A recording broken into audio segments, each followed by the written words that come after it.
Hello guys, welcome to another episode on Marker and Board FIFA tutorials. We have not been able to make constant videos for you guys, we are sorry for that. We were having technical issues with our system, but it is resolved now, so from now onwards we will be active, and to keep you updated on some tips on how to play FIFA.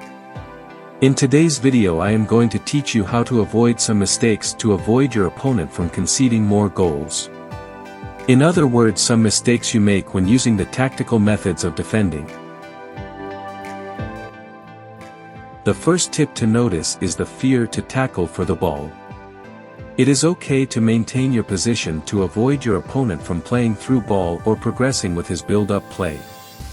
But what you don't know is that you are giving your opponent more time to think through and build up his gameplay. You give your opponent chance to think through his build-up, and this can make your opponent to concede for a goal.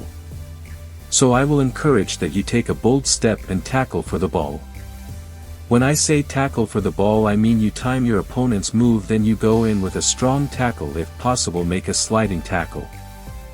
Another mistake I notice players make is the continuous pressing of the box button.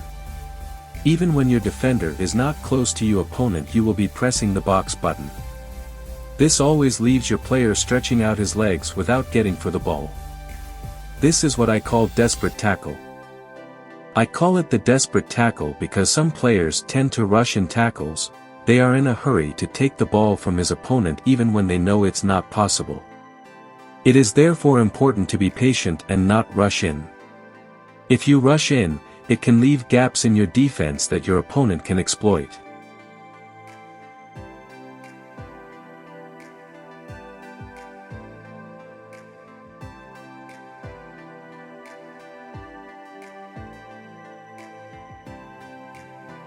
Another mistake is overcommitting. One of the most common mistakes is overcommitting your defenders. If you pull your defenders out of position, it can leave gaps in your defense that your opponent can exploit. So it is advisable to hold onto your defender's position before switching on the cursor onto them. You only switch the cursor to your defender's line of defense when your opponent is way too much close for you to tackle. And when you overcommit, you have to run your defender back into the line of defense. Another tip I would like to talk about is tackling from behind.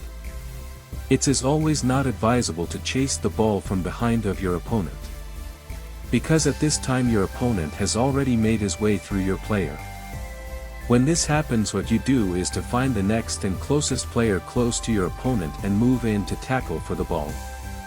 This is all for today's tutorials. See you in my next video, guys.